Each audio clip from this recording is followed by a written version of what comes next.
Bonjour tout le monde, je me présente Guillaume Desbiens de Concilio Services financiers. Aujourd'hui, dans cette vidéo, je vous présente mon outil de finances personnelles fait sur Google Sheet. Pour l'utiliser, vous pouvez cliquer sur Fichier, créer une copie ici, modifier le nom, puis ensuite vous allez pouvoir le modifier et l'utiliser comme vous voulez. Cet outil-là est gratuit et disponible. J'ai mis le lien dans la description ou dans les commentaires du vidéo plus bas. Donc, vous pouvez le partager également. Dans l'introduction, là, j'explique un petit peu les bénéfices de faire un budget, un bilan et de planifier ses projets. Donc, je passe rapidement. Deuxième onglet ici, c'est de la manière que je synthétise ou que j'explique le processus là, pour avoir des finances personnelles qui tiennent la route. La première étape ici, c'est la planification de projet. Vous allez voir, là, chacune des étapes ici ont des onglets respectifs à part assurance. J'y reviens.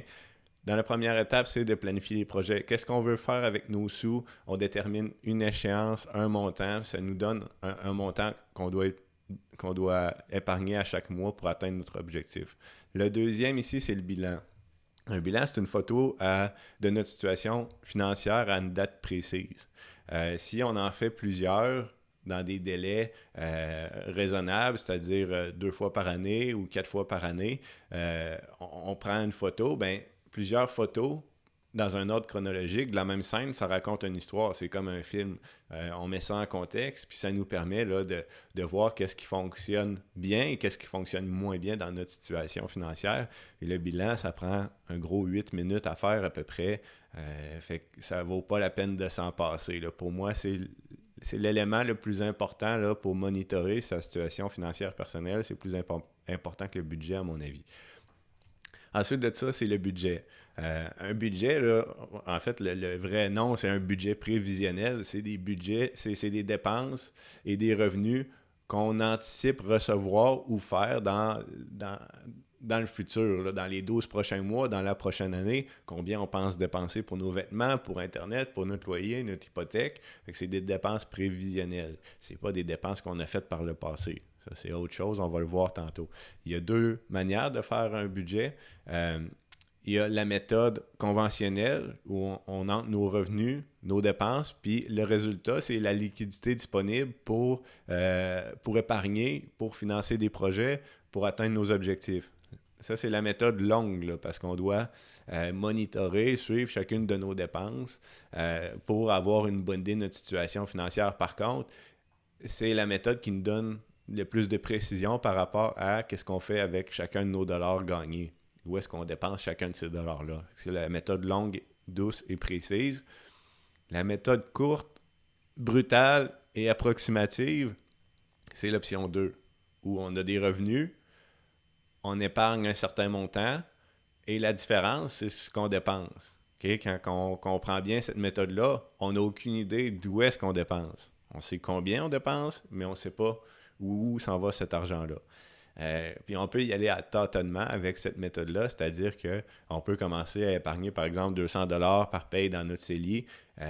On est confortable avec ce 200$-là qui passe à chaque 2 semaines. On peut l'augmenter à 250, à 300, 350, jusqu'à temps où on devient inconfortable avec ce montant-là qui s'en va de notre compte à toutes les 2 semaines. Mais à ce moment-là, on a trouvé notre point là, d'équilibre entre les dépenses et l'épargne qu'on fait. J'aime bien, moi, cette option-là pour les gens qui ne veulent pas faire de budget parce que ça nous donne quand même une manière là, d'aller optimiser là, notre épargne et de diminuer nos dépenses. Là. Okay? Je vais revenir tantôt sur l'option 1. Là, je vais vous donner un truc pour les gens qui sont en accumulation pour l'achat d'une maison. Un super bon truc. Je vais le donner plus tard dans la vidéo quand on va regarder le budget avec plus de précision. Et ça, c'est les 3 premières étapes. Planification de projet, on fait le bilan, on fait le budget. Donc là, on sait ce qu'on veut faire, on sait c'est quoi notre situation présentement et ensuite, on regarde quels sont les événements imprévisibles qui peuvent arriver qui compromettraient la réalisation de nos projets. Okay? Ça, c'est la gestion de risque et les assurances. La première catégorie, c'est les risques assumés. Les risques qu'on ne va pas transférer à un assureur, c'est des petits risques qui ont des faibles conséquences financières, mais qui ont une forte probabilité d'arriver. Ces risques-là, ça peut être une séparation, ça peut être des grosses dépenses imprévues, par exemple l'auto, des électroménagers, ça peut être une maladie court terme. C'est quoi les autres éléments? Dépenses imprévisibles, maladie, ça peut être une séparation, une perte d'emploi aussi. Une perte d'emploi, ça fait qu'on n'a pas de revenus pendant quelques semaines. Ça a des conséquences financières qu'on va assumer nous-mêmes en ayant un fonds d'urgence, en ayant des actifs liquides, c'est-à-dire des biens qu'on peut disposer ou de l'argent dans nos comptes ou de la liquidité disponible de manière mensuelle. Par exemple, si on a 500 $ de loose dans notre budget, bien à ce moment-là, on peut l'utiliser pour repayer les montants dont on avait besoin en utilisant du crédit là, à court terme. Ensuite de ça, il y a les risques qu'on va transférer à une assurance ou à un assureur parce que ce risque-là est impossible à assumer à court terme.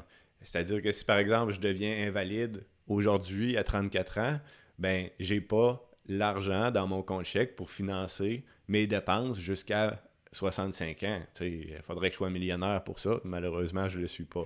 C'est la réalité de la plupart des gens. Donc, ce risque-là est trop grand pour moi.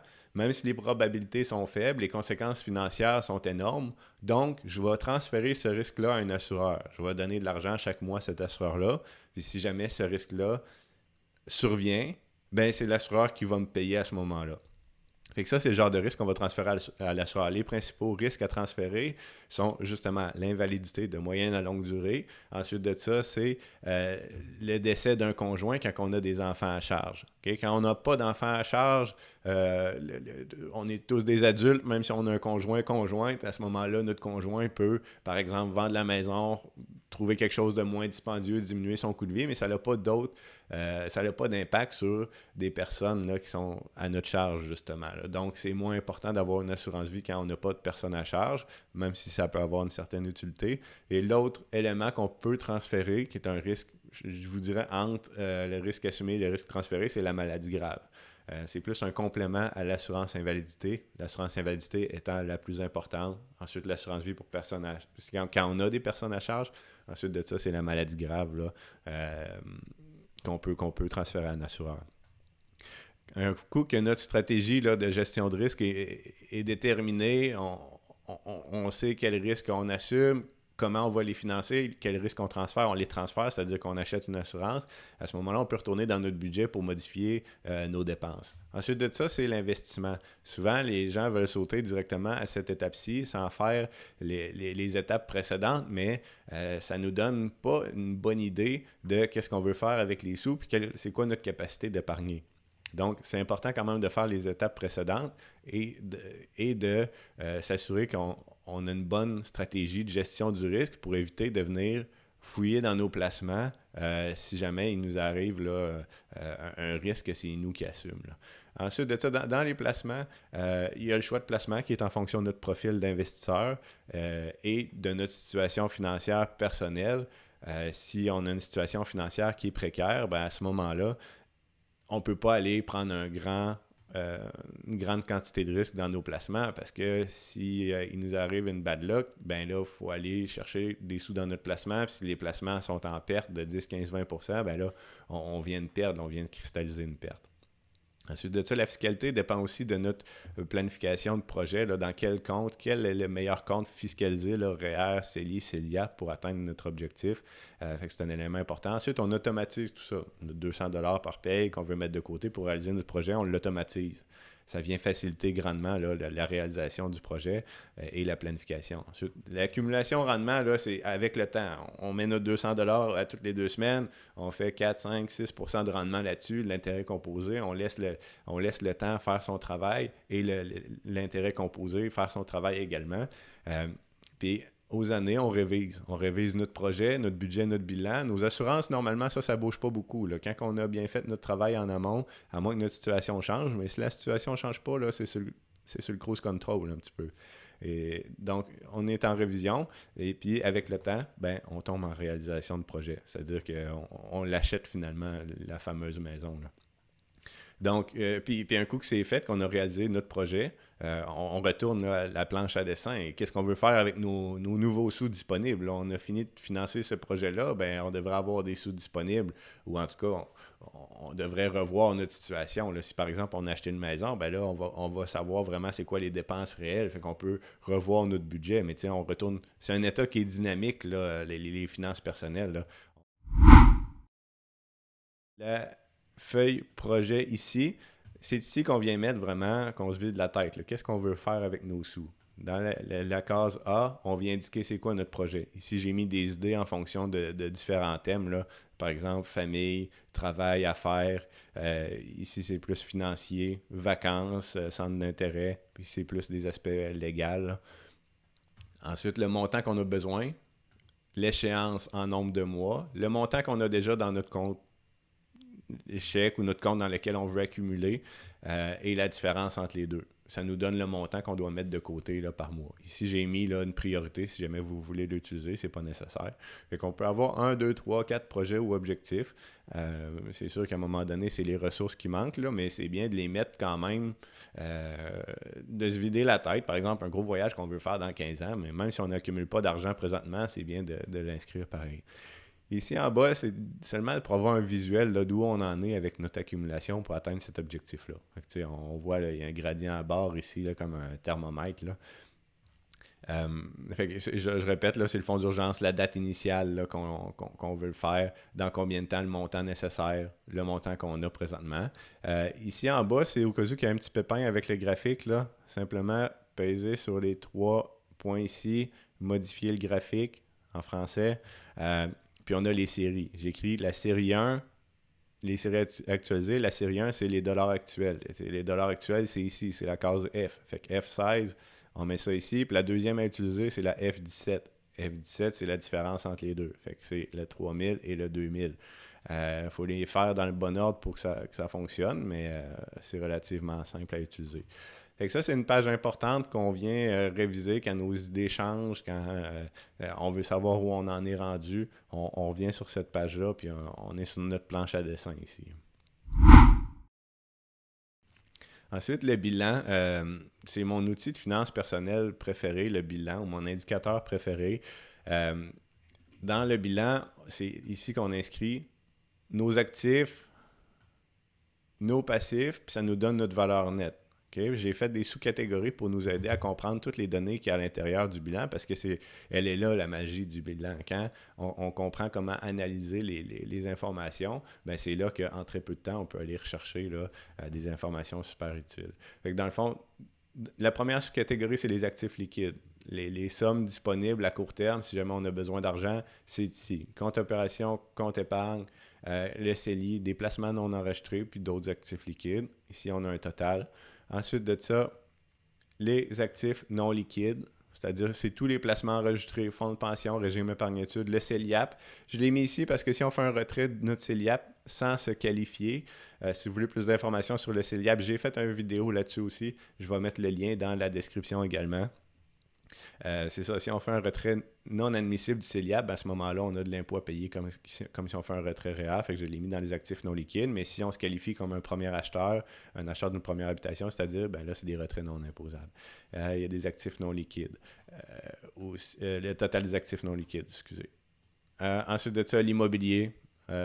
Une maison, résidence secondaire, un immeuble à revenu, on peut mettre un chalet aussi. Puis ça, c'est les titres, on peut les changer là, en fonction de nos besoins à nous, mais généralement, tout est là. Ensuite, les autres actifs, ça peut être une entreprise, les voitures, du mobilier qui a une certaine valeur ou d'autres biens auxquels j'ai pas pensé, on peut les changer.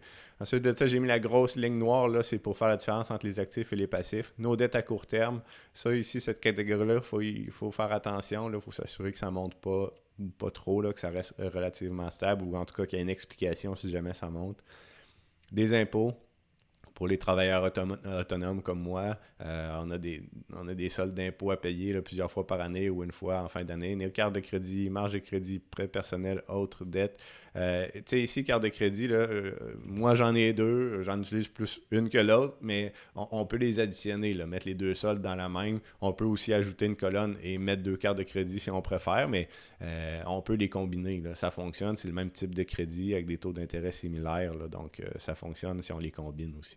Donc, total des dettes à court terme. Ensuite, il y a les dettes à long terme, les prêts auto, prêts étudiants, les hypothèques, puis l'impôt sur placement enregistré. Ça ici, c'est juste parce que, par exemple, un solde dans un CELI de 100 000 n'est pas égal à un solde dans un REER de 100 000 parce que celui du REER, on aura de l'impôt à payer quand on fera un décaissement de notre compte enregistré.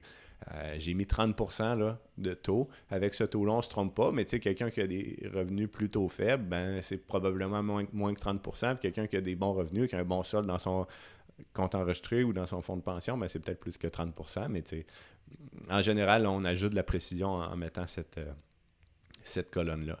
Tu sais, pour le remboursement des dettes, là, si jamais il y a de l'argent disponible dans votre budget, là, toujours prioriser de payer les dettes à court terme versus les dettes à long terme. Fait que, tu sais, le bilan peut être un indicateur aussi là, de, bon, ben je commence par quoi là, dans le remboursement. Puis même dans les dettes à court terme, il y a une espèce de chronologie ici. Tu sais, si vous avez des dettes à l'impôt, là, faut se dépêcher. Là. C'est ça qu'on paye en premier. Il faut les payer avant l'échéance ou en tout cas à l'échéance parce que sinon, il y a de l'intérêt et des pénalités. Ensuite de ça, c'est nos cartes de crédit.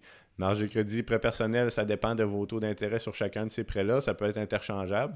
Mais si vous priorisez au moins les deux premiers, puis après ça, vous venez frapper dans la marge de crédit puis les prêts personnels, vous êtes sur la bonne voie. Là, mais il faut vraiment prioriser ces dettes-là à payer en premier, là, définitivement. Donc, c'est ça pour les dettes. Ensuite de ça, ben, ça nous donne notre valeur nette. La valeur nette, pour bien la comprendre, il faut mettre un contexte à ça. Tu sais, tantôt, je vous parlais d'un paquet de photos qu'on prend de la même scène dans un ordre chronologique. Ça fait un film, ça raconte une histoire. Ben, l'histoire est importante. C'est quoi le contexte? Par exemple, un étudiant, il a 10 000 dans son compte chèque, il s'en va étudier à l'université à l'extérieur, il doit se louer un appartement, il a un job à temps partiel, il gagne 15 000 par année, mais son coût de vie est plus élevé que ça avec toutes les études, les loyers. Fait que, tu sais, ça se peut que sa valeur nette diminue pendant les années qu'il est aux études. Et c'est normal, il y a un contexte à ça, il ne faut pas s'en inquiéter. Ça ne veut pas dire qu'il faut dépenser puis pas compter, ça veut juste dire qu'il faut comprendre puis ne pas paniquer. Par contre, si on a une job, qu'on croit que ça va être un travail qu'on va faire pour plusieurs années, on vit à un endroit où on veut rester plusieurs années aussi, notre rythme de vie nous plaît. Par contre, si notre valeur nette, dans une situation stable comme ça, dans notre vie active, notre valeur nette diminue, il faut se poser des questions. Il faut trouver c'est quoi la cause de cette diminution-là de la valeur nette. Il faut aller fouiller. C'est-tu des dettes à court terme? Il faut peut-être faire un budget. Est-ce qu'on dépense plus que qu'est-ce qu'on gagne? Est-ce qu'il est arrivé un événement en particulier qui fait que notre valeur nette elle a diminué? Si c'est ça, puis cet événement-là ne se reproduira pas, c'est une affaire. Mais peut-être que là, notre gestion de risque ou nos assurances n'étaient pas adéquates non plus si ça c'est arrivé. Fait que c'est à voir. S'il y a une tendance vraiment, une tendance, là, c'est-à-dire que sur plusieurs périodes, la valeur nette diminue, ben, il y a définitivement un problème, puis il faut trouver ce problème-là. C'est pour ça que je vous dis que le bilan, c'est un super outil là, pour les finances personnelles. En 10 minutes, 2 fois par année ou 4 fois par année, on peut diagnostiquer un problème avant que ce soit un gros problème. Là. Ensuite de ça, le bilan, c'est réglé. Le graphique, c'est du bilan. Je pense que c'est ma page préférée dans tout cet outil-là. Ça va chercher les données du bilan, mais ça nous montre des graphiques de chacune de ces sous-catégories-là. Fait que ici, j'ai mis la valeur nette. On voit l'actif total, le passif total, la valeur nette. Je vous rappelle, là, la valeur nette, c'est l'actif moins le passif. Puis on voit des lignes de tendance. Là. Encore une fois, ici, j'ai mis les séries à utiliser, puis dans quel ordre. Fait que je vous rappelle, là, on passe sur les 3 petits points, modifier le graphique, puis ma série 1, c'est l'actif total. Série 2, c'est le passif. Ma série 3, c'est valeur nette. Okay? On peut modifier ici en ajoutant série. On peut supprimer une série. On peut toutes les supprimer. Fait que, c'est comme ça que ça fonctionne. Je les ai mis pour chacun des graphiques. Fait que notre graphique d'actifs. Dans les actifs, il y a quoi? L'actif liquide, non liquide, le total immobilier, puis les autres actifs. Fait que tout est là. Les passifs, OK? Ici, là, dans l'exemple, là, la personne a acheté en juillet 2022 une maison avec sa conjointe ou son conjoint. Fait que, l'immobilier, maintenant, il est propriétaire d'un actif immobilier. Ben, la valeur de son actif est là, mais en contrepartie, il y a une hypothèque. Fait que les dettes à long terme, boum, ils ont jumpé en haut de 200 000. OK? Fait que, parce qu'il y avait déjà d'autres dettes à long terme. Mais il y a une raison pourquoi ça a augmenté, parce qu'il est maintenant propriétaire d'une maison. Mais au final, ça n'a pas affecté grandement la valeur nette. Ici, c'est la ligne jaune. Elle n'a pas fait un saut comme les actifs et les passifs parce que c'est un moins l'autre. OK? Fait que ici, c'est mon graphique préféré, celui-là, actifs liquides moins les dettes à court terme. Ça nous donne une idée de la précarité financière s'il y en a une. Les actifs liquides, c'est ce qu'on a, c'est du cash dans le fond qu'on peut utiliser en cas de besoin. Puis les dettes à court terme, c'est nos cartes de crédit, marge de crédit, etc. Fait qu'on voit comment ça se promène, là. Fait que ça, c'est intéressant. Ensuite, la ventilation des dettes à court terme. Celle-là, c'est normal que ça bouge beaucoup. Quelqu'un qui utilise des cartes de crédit, des marges de crédit, des prêts personnels, il met de l'argent sur la marge de crédit, paye la marge de crédit. Fait que c'est normal que ça monte puis que ça descende, que ce soit un petit peu chaotique comme graphique, mais ça permet quand même de monitorer là, les mouvements. Là.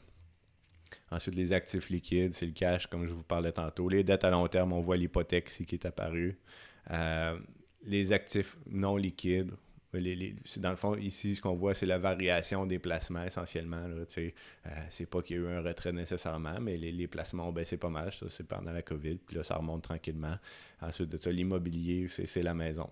Fait qu'il y a une valeur de 200 000. Fait qu'on voit là, chacun des graphiques là, en fonction des données qu'on a inscrites dans le bilan. Fait que le bilan, si on en fait juste un, on a juste une séquence d'informations. C'est pas intéressant, ça dit pas grand-chose. 2 fois, on commence à avoir de l'information, mais plus vous le faites de manière régulière, puis si vous le faites de manière disciplinée, par exemple 2 fois par année ou au trimestre, bien là, vous allez voir vraiment, en fonction du temps, ça va fonctionner. Là. Ici, ça ne fonctionne pas en mai 2018, après ça en août, en septembre, après ça en 2019, mais les écarts ne sont pas égaux entre les moments. Il faut juste en être conscient quand on regarde le graphique. Là. Le fameux budget, dans un budget prévisionnel, c'est là qu'on inscrit toutes les dépenses et nos revenus qu'on pense avoir ou faire dans la prochaine année ou dans le prochain 12 mois, par exemple. Je vais revenir là, sur l'entête en haut, mais essentiellement, ici, on inscrit tous nos revenus potentiels. On peut juste compléter janvier, par exemple. Là, je mets 1 000 ici. Puis ici, je vais le modifier. Là, je vais mettre 3 000 juste pour vous le montrer. Puis ici, tiens, 25$ juste pour vous donner l'exemple. Fait qu'on fait juste janvier, on sélectionne les trois cases, puis on tasse ça jusqu'à décembre. Boum, ça se calcule automatique. Fait que, tu sais, oui, il y a beaucoup de cases, mais on a juste à compléter janvier pour les dépenses qui sont récurrentes. C'est sûr que pour les dépenses qui ne sont pas récurrentes, comme le permis de conduire ou les immatriculations, par exemple, d'auto, que c'est des dépenses une fois par année, ben là, on ne peut pas faire ça, évidemment. Mais c'est pour juste pour vous donner un exemple là, que c'est pas si pire que ça à faire. Donc, ici, c'est nos revenus. Ici, l'épargne qu'on fait. Okay, on la met toute ici. À droite, on a le total, puis on a la moyenne mensuelle. L'important, c'est vraiment la moyenne mensuelle. Parce qu'il y a des moments dans l'année, par exemple, en décembre, on va acheter des cadeaux, on va peut-être acheter plus d'alcool. Puis il y a des moments où on est plus tranquille. Février, mars, on est plus tranquille. L'été, on sort un petit peu plus, on fait des activités, on va boire une petite bière sur la terrasse. Fait que, nos dépenses varient quand même en fonction des saisons. En tout cas, pour ma part. Donc, c'est important de regarder les moyennes mensuelles et non s'attarder, là, même s'il y a un mois que nos dépenses sont supérieures, il ne faut pas s'en faire, il faut regarder ça dans un ensemble. Fait que par catégorie de dépenses, ça nous donne une répartition. C'est-à-dire que c'est un pourcentage du montant qu'on dépense de notre revenu qui est dans cette catégorie-là. Puis ici, il y a une cible. C'est une cible là, d'une fourchette qu'on peut viser, là, ou en tout cas, c'est pour nous donner une bonne idée. Mais encore une fois, comme pour le bilan, il y a un contexte à tout ça. Si vous restez en banlieue avec 2 voitures, vos coûts en transport vont être plus élevés sensiblement que quelqu'un qui reste en ville, qui n'a pas de voiture, qui utilise son vélo pour se déplacer, mais peut-être qu'il paye plus cher en loyer par contre. Fait que tu sais, il faut juste avoir un contexte.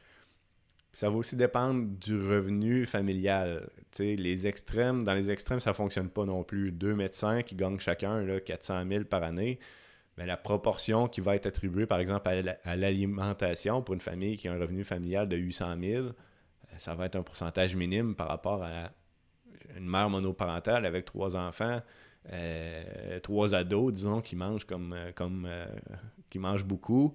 Ben, c'est sûr qu'en alimentation, la personne monoparentale qui vit seule avec ses trois enfants, ça va être une pondération plus importante. Fait qu'il faut juste avoir un contexte, là, faut utiliser son esprit d'analyse. Donc, je continue, chacune des catégories et sous-catégories est là. À la fin, on a le total des dépenses par mois. Encore là, c'est la moyenne ici qui est importante. La moyenne versus nos revenus, là. Okay, excusez-moi, j'avais de la misère avec ma souris. Fait que c'est nos dépenses moyennes versus nos revenus et l'épargne qu'on fait. Ça nous donne un résultat, c'est ce qui reste. Fait que tu sais, ce tableau-là ici, je suis remonté en haut complètement, c'est notre tableau là, qui résume tout ça, combien on dépense en moyenne dans chacune des catégories avec la répartition et la cible à côté qu'on peut utiliser comme guide, par exemple. Ici, ce petit tableau-là, c'est un résumé. Ben, nos revenus moyens mensuels, notre épargne moyenne mensuelle, nos dépenses, fait qu'est-ce qui reste qu'on peut allouer dans une autre catégorie ou épargner. Okay? Fait que c'est relativement simple à faire. Ça peut être long, mais simple. Okay? Puis ça, je vous rappelle, c'est ce qu'on veut, c'est ce qu'on croit dépenser ou gagner dans la prochaine année. C'est pas ce qu'on a dépensé. Okay? Fait que pour les dépenses, là, j'ai deux feuilles. Ici, ce tableau-là, ça va chercher de l'information du budget qu'on a fait tantôt. Okay? De notre budget prévisionnel, ça vient mettre le montant dans cette colonne-là, la D, pour chacune des catégories. Puis si on veut savoir combien on a dépensé pendant l'année en cours, ben on vient écrire nos dépenses dans cette feuille-ci. On inscrit la date, mois, jour, ça va l'inscrire automatiquement de cette manière-là. Fait que si j'écris le 15 janvier, c'est de même que ça apparaît le 25. Le 25 janvier, c'est le même que je l'écris. On inscrit le montant. On a juste besoin de choisir dans la liste déroulante ou de l'inscrire la sous-catégorie. Par exemple, là, je peux écrire alcool. Ça le met automatique. Ça va changer ici la catégorie. Fait que ça, on n'a pas besoin d'y toucher. Description, c'est si on veut, ou commentaire, c'est si on veut laisser des notes. Puis ça va se compléter automatiquement dans notre tableau croisé dynamique de la feuille précédente. Fait que là, le 25 janvier, j'ai mis 500 $ en alcool. OK? Excusez-moi, ma souris va mal. Donc, en janvier, je l'ouvre, alimentation, alcool, 500 $, c'est ce que je viens de mettre. OK? Puis ici, la dépense moyenne mensuelle va se pondérer en fonction du nombre de mois qu'on a entré dans notre tableau de dépenses. OK? Parce que là, vous voyez, on a les 12 mois sont entrés. Là. Ah non, il manque décembre. Mais je vais tout aller les enlever sauf janvier, puis vous allez voir, la dépense moyenne mensuelle va venir à 525.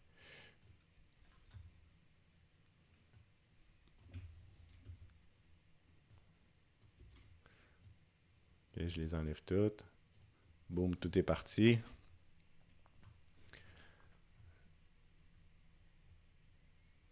Okay, donc ici, on peut voir là qu'il reste seulement notre 500 $ qu'on a dépensé, puis la différence ici de 90 $. Ici, c'est un tableau croisé dynamique, fait que c'est normal que ça disparaisse, mais si je les rajoute, là, ça va réapparaître. Il n'y a pas de problème. OK. Fait que ça, c'est pour ça, c'est pour rentrer tous nos dépenses. Là. Quelqu'un qui veut sortir ses relevés, par exemple, de son accédé des jardins, il peut sortir un relevé en fichier là, .csv qu'on peut transférer en Excel. Puis après ça, on peut copier chacune des colonnes puis les inscrire là-dedans. Là.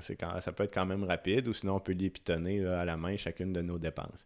Fait que c'est ici qu'on le fait, mais encore une fois, c'est pas obligatoire. Comme je disais tantôt, il y a deux manières de faire un budget. Il y a la manière douce et longue, qui est celle-ci, où ce qu'on entre tous nos dépenses. Puis il y a la manière, là, plus drastique, où c'est nos revenus, moins ce qu'on épargne, puis ça nous donne nos dépenses. OK? Mais si quelqu'un qui veut vraiment traquer tous ses revenus et ses dépenses, ben c'est de cette manière-là qu'il doit le faire. Puis ici, on voit la différence entre les deux. Fait que si on compile chacune de nos dépenses pendant 6 mois, ben on voit là si on a dépensé trop en alimentation ou plus qu'on pensait. Puis on peut rajuster notre budget en conséquence. OK? Fait que c'est assez intéressant de faire cette analyse-là, là, même si ça prend quand même pas mal de temps à faire. Ça peut valoir la peine d'être fait. Moi, je le fais depuis plusieurs années, puis je suis content de le faire. Ça me prend, je vous dirais, là, peut-être 8 heures par année là, à compléter tout ça. Comme je suis travailleur autonome, ben, ça m'aide aussi à compléter mes dépenses là, en tant que travailleur autonome. Fait qu'il y a un double avantage. Fait que ça fait le tour pour moi pour la présentation de mon outil de finance personnelle. Dites-moi ce que vous en pensez dans les commentaires. Si vous avez appris quelque chose, je vous invite là, à liker la vidéo, à vous abonner à la chaîne où je donne plus de trucs sur les finances personnelles, des astuces, de l'actualité financière. Donc, je me représente Guillaume Desbiens de Concilio. Je suis conseiller en sécurité puis financière, représentant en épargne collective. Si vous avez besoin de quelqu'un, d'un professionnel pour vos assurances, pour vos placements, pour vous accompagner pour vos finances personnelles, je vous invite à communiquer avec moi. Là, ça va me faire plaisir de vous aider. Sur ça, je vous souhaite une excellente fin de journée. Merci.